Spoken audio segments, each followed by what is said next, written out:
Hi, good morning, everyone, and it's nice to see you, and nice to see several members of the congregation here as well. My job with you for the next couple of minutes is to really try out some ideas on you. So let me start with the blatant commercial plug and get that out of the way. Most of my work outside the congregation, and for 33 years when I worked and ran the programs for the Union for Reform Judaism in North America, dealt with the development of programs for congregations, our 900 congregations in North America, around issues of families. And part of that was the development of the Sacred Aging Project, which I still work on a lot, and which I will continue to work on after June when I leave the congregation. But the shameless publicity plug, and I'll be honest, this is a shameless plug, so don't write nasty letters to the president or whatever. Yeah, well, we'll see. In the back, there's some cards for the website that we started several years ago, specifically called JewishSacredAging.com. And it really is the only site in the country that really is attempting to deal with Jewish texts and approaches to what everybody in this room is dealing with. And that is our own process of growing older and what that means in the contemporary Jewish world and the contemporary American society. The other shameless plug is for the radio show, Boomer Generation Radio, which is on WWDB every Tuesday morning at 10. And so there's the shameless plug. Here's what I'd like to do, just to throw out some ideas in these next couple of moments. Playing around, and some of the people at McCore have heard little bits and pieces of this, but this is something that continues to be of concern in the work that I do, both in the congregation and the pastoral counseling world, in the teaching that I do at our seminary in New York City, and in the traveling I do and speaking around the country on issues of our own aging. And specifically, I want to focus on what it means for us as men, because there has been a real dearth of investigations and communication and conversation about what it means to us as we grow older and continue to deal with a lot of the pressures that families put on us and that in many ways we put on ourselves. This week reminded me a lot of this whole issue of nostalgia, which is a neighborhood that many of us play in. According to the news, and they have no reason to lie most of the time, and you probably saw this. This last week was the 30th anniversary of the birth of the Mac, the iMac, the computer thingy. And when they had pictures of the old. For those of you who remember the old original, it was 16.5 pounds. It's about this big. And you remember the floppies and the floppy thingies and discs, to make that clear. All right, that didn't go over well. Well, thank you very much. You can erase. It was very painful. Yeah, erase that from the tape. And the weird thing about it is, in 30 years, all that stuff that the Mac was supposedly able to do, you can now do on this. Which is kind of weird, but kind of frightening, because I have no idea what it does now anyway. I have one at home. The other thing is that next week is the 50th anniversary of the Beatles coming to America and being on Ed Sullivan. I remember seeing this show. And I remember my mother, Oliver Schoen, watching this on TV, I think 30, 50 years, yeah, it was, and just going crazy. I remember my father giving me a lecture on, "You see those people, look at that hair," you know. I still have the same TV, by the way. Yeah, listen, don't knock it. That TV now is worth more money than anything else. So, what? Right, and the waist up the same way when Elvis Presley was on. They were not allowed to show because God forbid you'd get the wrong idea at 8 o'clock on a Sunday night. So that got me thinking, the way I'd like to just begin this is really, I'm fascinated by the fact we did a whole evening at the congregation on Friday night, November 22nd, on the 50th anniversary of the assassination of Kennedy, which for our generation was, we were talking about at the table, the turning point of our generation. You can mark everything that prior to November 22nd, 1963, for the first stage boomers, was one type of a world. And from that day on, everything else changed. Our lives changed. The war, Vietnam, civil rights, Watergate, all those things, and much better music, and all those things that really transformed our generation and really restructured our generation. And all that was 50 years ago. That itself is hard to imagine. That it was a half a century ago, and we remember it. And it got me to thinking again about the power of memory, which of course in Judaism is extremely important, and the power of nostalgia, and what purpose nostalgia serves. Because in many ways it helps us celebrate things. It's also a wonderful filter. In looking back, we sort of like forget a lot of the things that really drove us bonkers. And nostalgia is this wonderful sort of like, we remember just the wonderful things most of the time. And then the challenge is what we've learned from it, and what can we learn from looking backwards so that could we look forward. In the work that I do, in the book that I wrote for this issue called Seekers of Meaning, it's really an attempt to say we've been given a gift, God willing, of longevity. And this is one of the great spiritual challenges that we face, and I lay this out for you to think about. I have no answers. If I had the answer, I'd be making $1 million on Oprah. But the issue confronts every single one of us. This stuff is not light and airy. It's pretty serious stuff. We've been given the gift, God willing, of time. And the spiritual question is, what the hell do we do with it? If we leave full-time work, as many of our contemporaries do, somewhere in their 60s, 62, 65, 69, 70, somewhere in our ages of our 60s, we can expect, as long as our health holds out, even partially, 25 to 30 years more of life. Yeah, halavai, exactly right. And the spiritual question is, what are you going to do with it? And what does it mean? We do a good job of not thinking about it because it's, in many ways, it raises all kinds of very, very serious existential questions. These are the questions that I think are the most powerful questions that we have to face. There are significant changes happening amongst the baby boomer generation.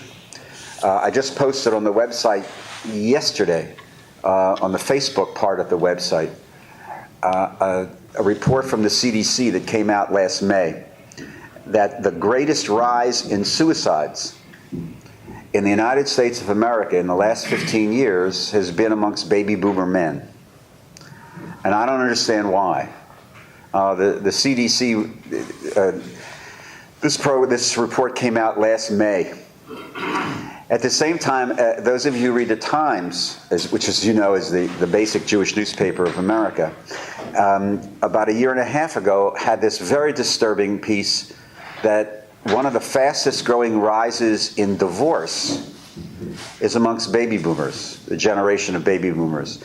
And I think that has to do with a lot of the fact of this longevity issue, that the kids may leave our house when we're 55, 56, 60, and with several decades more of life, and with the buffer of those kids that have always been there, say for 20-some years, across the breakfast table gone, a lot of men and women take a look at what was that partner across the table and say, you know, I have 25, 30 years, God willing, halavai of life.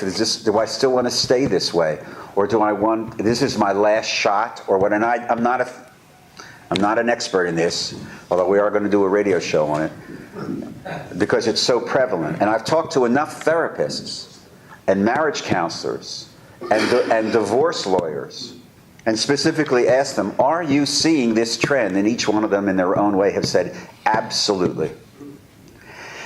The world has significantly begun to change for us, as men especially. The impact of the feminist movement. You remember the Jewish feminist movement, and we'll just stick to our community, which really was born in the 70s and has significantly transformed the Judaism that exists now. My class of the Hebrew Union College, I was ordained in 1972 from the Hebrew Union College in Cincinnati, Ohio. We were the class that had Sally Priesand in it. My class was probably the most historic class that ever graduated the Hebrew Union College. Sally was the first fully ordained rabbi recognized by... It's a good song. Give it an 85, good beat, can dance to it. If you remember American Bandstand. How many of you came home from high school to watch American Bandstand? Right, because maybe once a Purim there was a Jewish kid allowed on there. Were you American Bandstand? Once, right. And then they said, no more. Yeah. Thank you. You like his hairstyle. The feminist movement, which really has impacted the role of men, and if you ask colleagues, rabbis, to be serious about the types of situations that they see within their offices in the last several years, the last couple of decades, you're going to see, if they're honest with you, this real impact on family systems and shifting roles about what it means to be a Jewish man married to women who are very, very career-oriented. And we transfer that to our own daughters, because our own daughters, I happen to have one, were raised with this idea. Liz was born in 1980, and she was raised full-blown with this idea that she could be anything she wants. And there's nothing that she can't do. There are no glass ceilings available to her. And this also significantly has changed the dynamics of families in the old 1950s roles, and I'm using this very, very, very quickly because we don't have a lot of time to unpack this. But a lot of you, I would bet, and I don't know most of you, but I would bet you my Phillies tickets, not that they're worth much anymore, because they're only signing people my age. I told somebody at one of our forums yesterday that most likely in the dugout this year at Citizens Bank Ballpark, there'll probably be on one end of the dugout a case of Ensure, and in the other end of the dugout a box of Depends. And a defibrillator in the middle? And a defibrillator in the middle, because God forbid they have to run around the bases.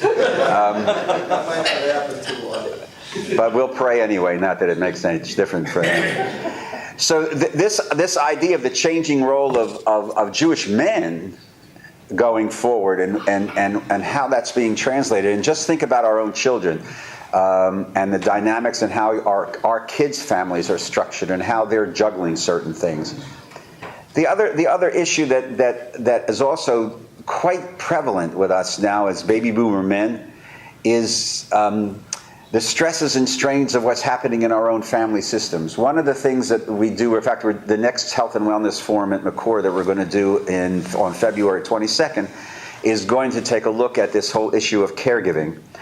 Here's an informal Ritchie address poll, not totally unscientific. There's 1, 2, 3, 4, 5, 6 tables. There's about 6 people, so 6 times 6 is what? 30, about 36. So there's probably about 36 to 40 guys here. How many of you are or have been involved actively as caregivers? All right, so the majority of us, me included. The stresses and strains on a family, psychologically, spiritually, and economically, for those of us who've done this, you know exactly what I'm talking about, are incalculable, and very few people are talking about it. This is linked to this other mythology that we were, I think, fed when we were in college and graduate school, that if you work real hard, you get to be 65, you can retire, everything's going to be wonderful, life is a dream. And for many people many men right now, 62, 65 years of age, they're working harder than they've ever worked before. And their stresses and strains are manifest in ways that were incalculable when we were trying to figure this out when we were in graduate school or starting our careers, let's say in the 70s. Part of that is the caregiving issue, part of it is the family dynamics issue, part of that is the economic downturn, which has affected many, many, many people in this community. All you have to do is line up every single rabbi in this community and ask them, have they seen men coming into their office and families dealing with the impact of the economic downturn? And I will bet you that the overwhelming majority of our colleagues will say yes.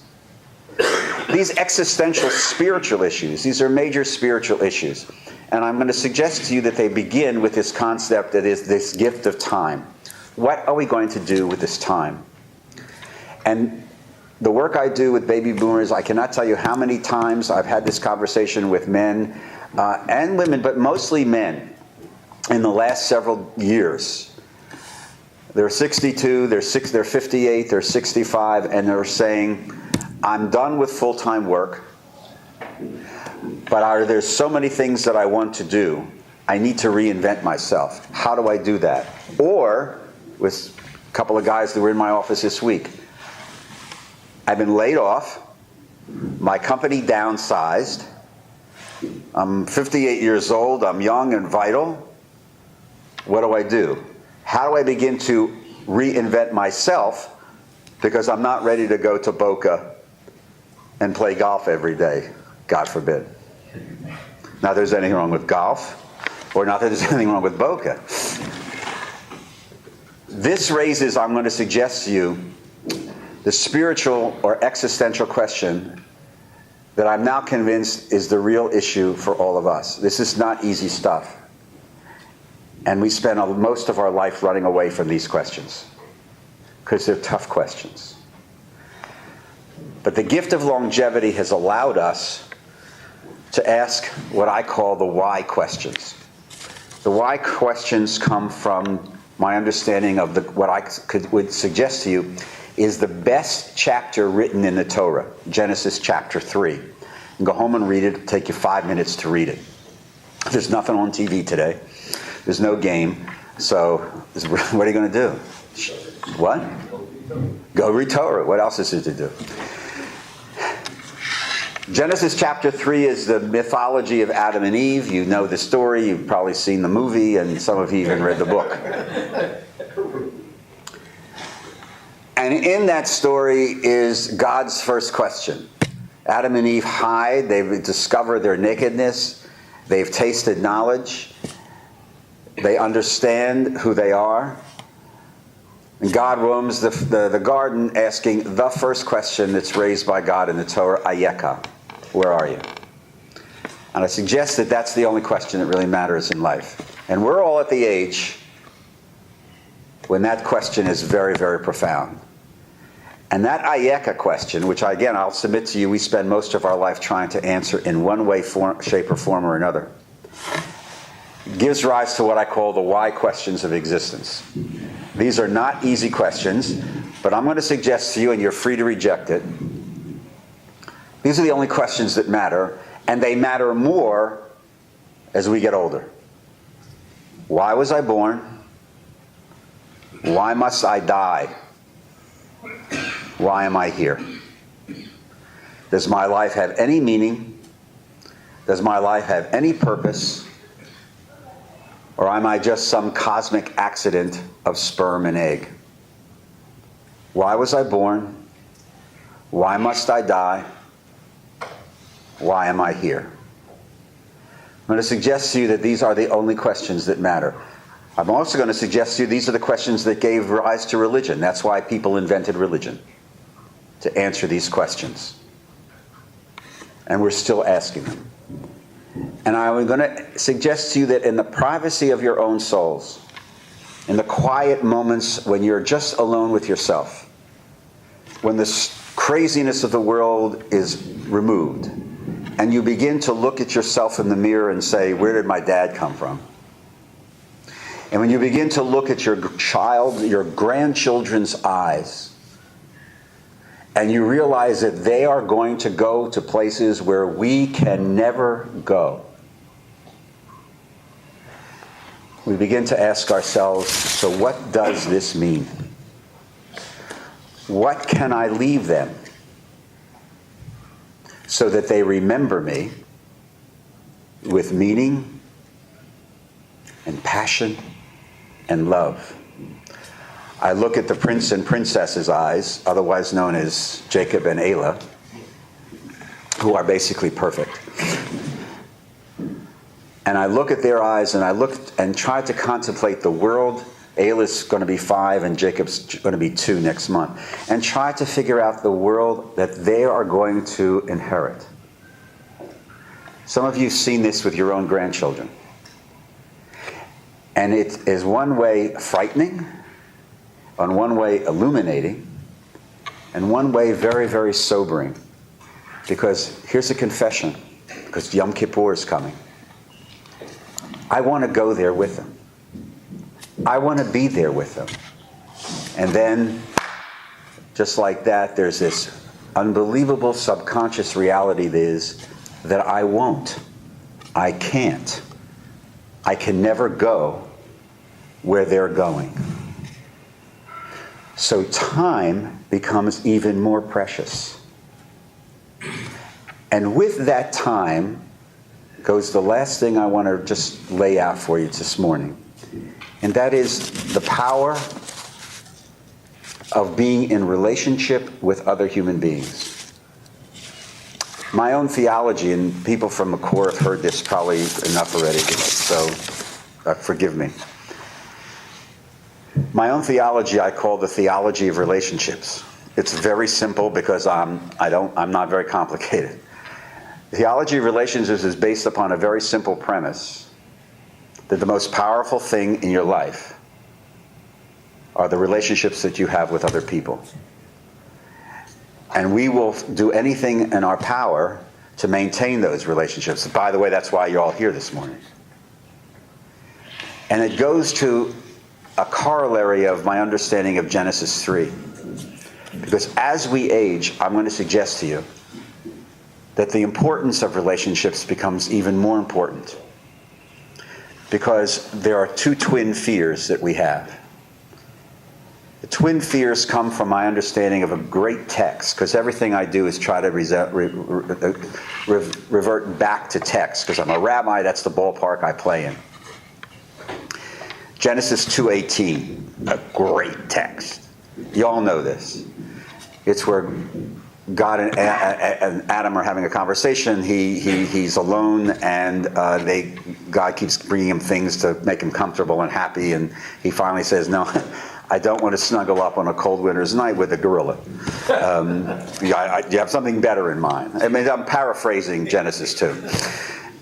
And on Genesis 2:18, he says, "It is not good for human beings to be livado."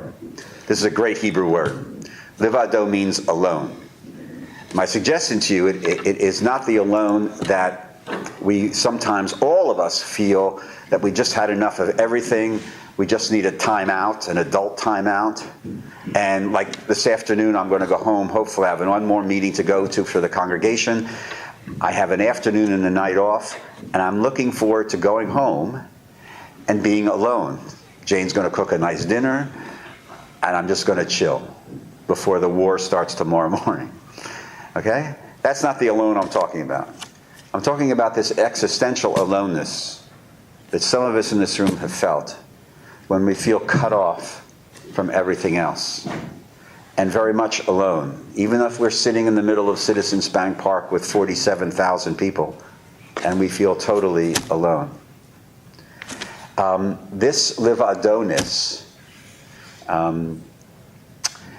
is a very, very powerful emotion and a very powerful fear in all of us. It raises, and some of us have walked this walk, because I walked it with my mom, and I think my dad, but I wasn't quite aware of it with my dad, because it was a different circumstance. If we're honest with each other, I'm going to suggest to you that there's 2 real fears that we have about our own life ending. Again, these are not easy questions, especially for it's another warm, beautiful Cherry Hill Sunday morning. Those 2 things are We fear ending our life in pain and suffering, because some of us in this room have seen loved ones in their final years or moments in excruciating pain. And Judaism, by the way, tells us that that is not a Jewish way to end your life. And the other fear is the fear of being alone at the end of our life. And that is a powerful, powerful fear. This concept of being alone, this livadonis, is met with the opposite emotional drive in each one of us. And this goes to our need to be in relationships with other people. And I think I'm going to suggest to you it goes as a foundation as how we choose to answer the why questions of existence. The why was I born? Why must I die? Why am I alive? And it goes to what I'm going to ask you to consider is the most basic, powerful emotion that each one of us have resting in our heart and soul that becomes more powerful as we grow older, and that is love. We need to be loved, and we want to love. And I'm not necessarily talking about romantic love, not to quote Rabbi Seinfeld that there's anything wrong with that.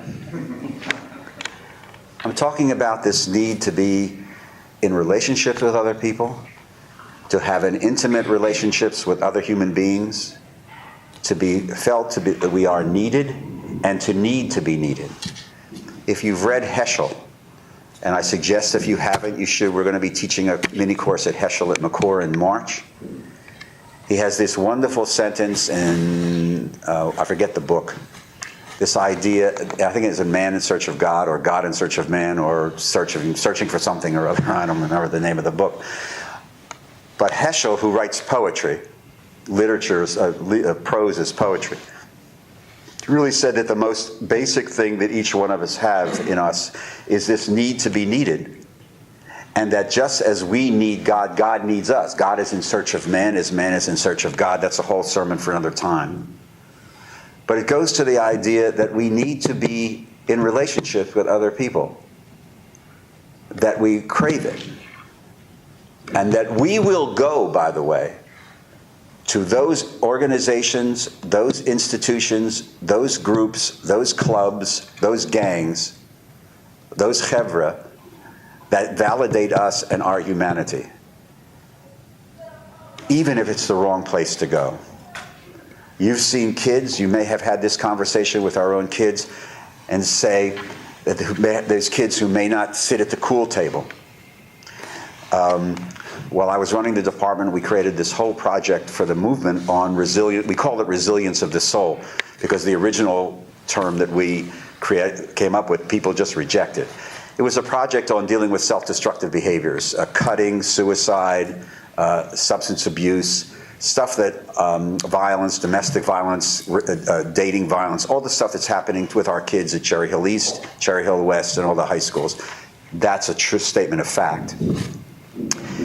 And when we interviewed all these hundreds and hundreds of teenagers as we put this project together, one of the things that came up over and over and over again when we kept asking these kids, why did you cut? Why are you cutting? Why were you why did you act out? Why?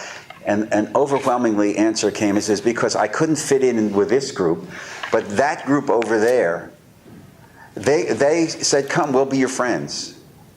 And I wanted to be there. I needed to be with other people. I mean, I'm simplifying something that's very, very complex.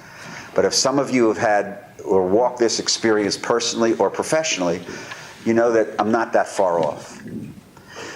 So this need to be needed, this desire to be with other people, I think is such a profound emotional need in each one of us.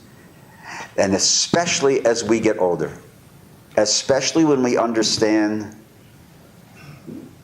that the greater part of our lives is not ahead of us, which raises again the ante of those the why questions. Why was I born? Why must I die? Why am I here? What legacy do I want to leave my children and grandchildren? What do I wish them to remember? And how will I be remembered? We do not wish to be alone. We wish to be needed. We wish to be loved. And we wish to love.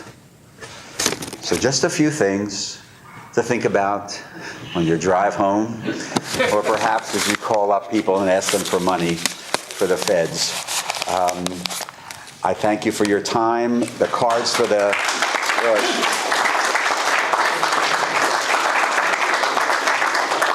The Jewish Sacred Aging cards are in the back. Please take them. Go on the website. If you'd like to write for it, let me know. Tune in the radio show. And if you'd like to sponsor it, be my guest. Let me know. Yes, sir. I don't know what your protocol is for questions. Okay, yes, sir. Thank you for your coming here today. I am one of those marriage counselors that did not ask. Oh, okay. Sorry. Give me your card. I'll ask you. Actually, I think the idea that there's more divorce with the baby boomers, I think it's a little bit more simplistic. Based on my anecdotal experience, we go through individually stages of crises: childhood, adolescence, adulthood, elder life. But we also go through stages of crisis in marriage: first child, change of job, retirement. And we find that the divorce rate increases with each one of those developmental stages. So yes, as time goes on, we have the last developmental stage, but the rate of divorce really starts at the most of us experience divorce with the birth of the first child. You know, what's your name? Ed. Ed. You know, we didn't have time to unpack this whole thing, but I have this whole theory of self that I wrote about in Seekers of Meaning. And part of that is that what I call the R factor of life, which is what you've described, and how people react to the R factor, which most people think of as bad stuff, like I got a bad diagnosis. But like you're alluding to, sometimes it's, you know, a couple will come to you and say, we have, my spouse just got this great job offer. It means that we have to uproot from Cherry Hill, we have to move to Seattle. And I don't know anybody in Seattle, and all my support negative. And if he goes, it's going to really, and I'm not happy. And that good thing also creates stress and strain within a relationship that sometimes can lead to a breakup. I mean, I call it the R factor, just because it's just easy for me to understand it. But you're right. I mean, the stresses and strains, and they seem to be heightened more. I don't know. You probably know it better than I. These stresses and strains and pivotal moments in life seem to be more exaggerated now than ever before. Perhaps it's because of the breakdown in neighborhoods, the mobility. People are scattered all over the world, all over the country, and the stresses and strains that inherent to that seem to be greater. So thank you for your comment. One of the things we're finding is, perhaps because of the women's liberation movement and their ability to work, there's more opportunity for married women or married men to meet each other. So a huge amount of divorce right now is because of infidelity. Right. Mostly because of meeting in the workplace. Really? Yes, sir. One element you didn't mention. Oh, I'm sure there's a bunch. The new male regeneration. Yeah. Is Viagra. Oh yeah, no.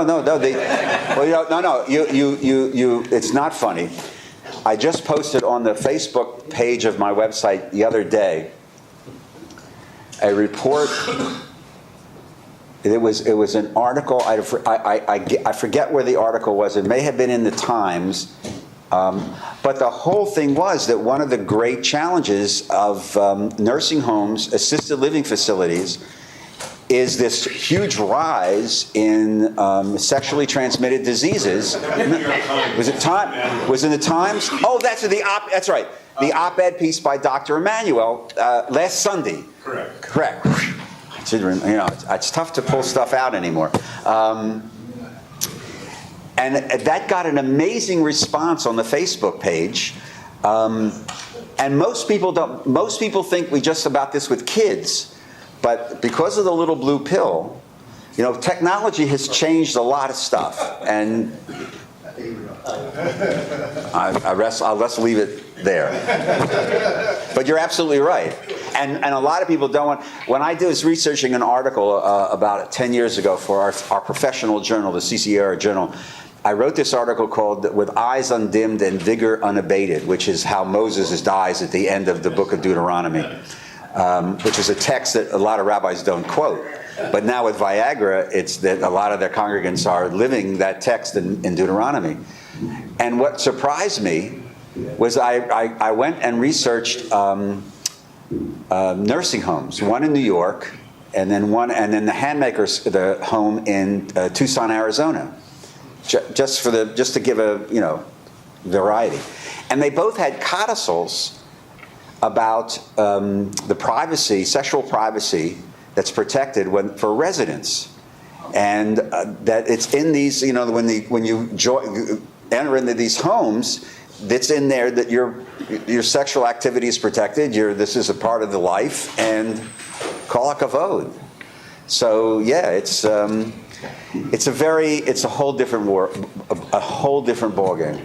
But and part of the work that we do in the Sacred Aging Project and some of the baby boomer stuff on the website deals with this, and it's there. And wait till the boomers get to be, that's in a whole other lecture for another time. But you should put somebody in here to talk about that. Yes, Dave. Can you just tell people about your radio show this Tuesday mornings and some of the topics, the boomer topics? The radio show is called Boomer Generation Radio. It's I didn't put them up to that. It's on WWDB for the next week. It's still only on 1/2 hour from 10 to 10:30. The show streams live on the internet on WWDB, and then on my website, JewishSacredAging.com, we podcast it and archive it on my website, usually by Thursday or Friday. The show is going okay. As of February 4th, it goes to 1 hour, which is presenting me with how to fill that hour, although we have a nice sponsor, and I'm looking for ideas. And if any of you have businesses and you'd like some free publicity, and I'd like to do some giveaways and some stuff, because an hour is a lot different than a half an hour. The last Tuesday show was I just interviewed on a very, very good interview. It's up on my website now, Dr. Stephen Goldfein from Samaritan Hospice. And we talked about what hospice is, and we talked about what they do. The topics vary. Just this month, I had this woman, Simona Hadjiadjoris, who started this whole nutrition and wellness program for baby boomers. Bonnie Jaffe, who started this whole website called 50 and Beyond, she was on. We're having another woman who's Roseanne. Roseanne is coming on the middle of February. We're doing some stuff on drug, a woman who heads a national drug issue coming up at the beginning of March on the challenge of dealing with our parents and overuse of drugs and how drugs are mixed. I ran into this with my mom, who would go to doctors and maybe that she would go to so many doctors that the doctor would give this prescription and the next doctor would give that prescription. And finally, a druggist that I went to fill one of these prescriptions said, Richard, that this drug that one doctor prescribed and that drug that the other don't necessarily get along with each other, and it was really impacting her health. And I would suggest that I'm running into that, and probably some of you may have run into that in caregiving. So I'm having the former president of the national organization that deals with collaborative divorce on in March. So there's a lot of different. Rick Moody was on in December, who worked for AARP as one of their chief educational advisors, who talked about baby boomers and age. We're talking about everything from medicine. I've had Dr. Laskin on a lot of times. In December, that program is still up.